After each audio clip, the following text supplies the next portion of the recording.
Good morning, everybody. Mr. Eric here again with another video. Just continuing on from where we left off with the game, and here what we were going to be implementing now is the scoring system. So we've already got some movement, we've got some collision detection where you see that the cat is touching the apple.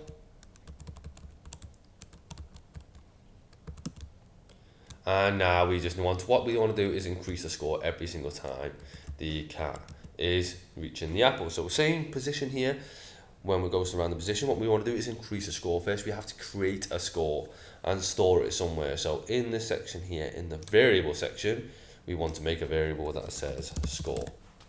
Want it for all sprites.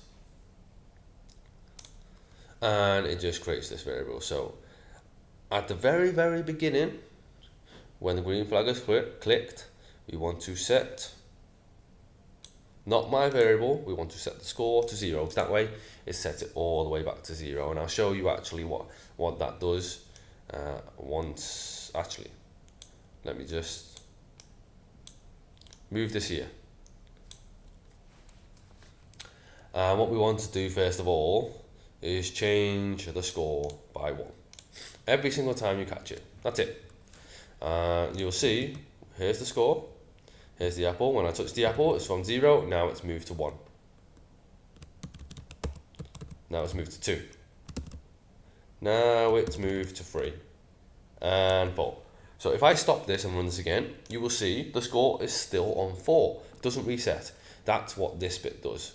If I put this at the very beginning, it resets back to 0 like you're starting a new game. So if I stop this again and run it, you'll see the score is now 4 and it goes to 0 once I start it again. So no matter what I do, just got it twice. If I just press the green flag again, it will start the score at 0. And that is all it is for the scoring. As long as you've got it in the same place as what's happening when you know it's touching the sprite itself, your score will increase. You have to make sure you create a variable to store the score, and you can do so much more with that later on. For example, you can check if inside, so once the score is changed, as in you need an ending screen now, or you want to say game over, and so you are putting this out. Once it's added the score, it will check if, and you use the operators here. This is the comparison. So if the score is equal to 10, and you've got nothing here because you have to use the score, so you go back on variables and you're using the score. If the score is equal to 10,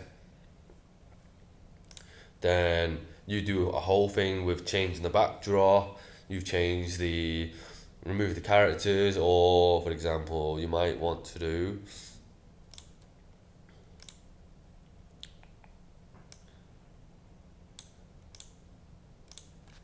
hide the cat. So once the cat here, hide the cat, you can go ahead and just hide the cat once the score hits. Maybe you can just say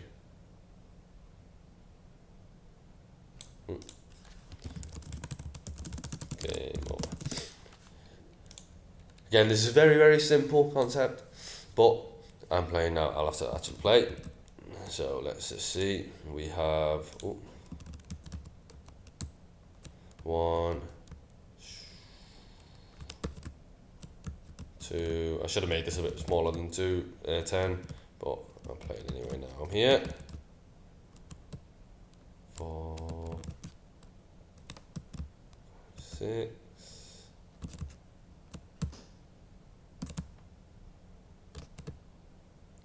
And it says the cat's disappeared, game over, and that is the end. You can't see the cat anymore.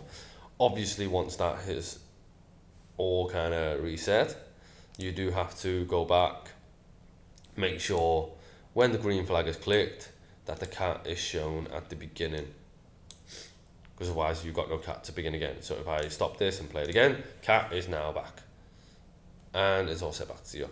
So that is the scoring, boys and girls, and that is all about you need some player movement, you need some collision detection, and you need some scoring inside of your game. So that will be the end of this series. Thank you very much.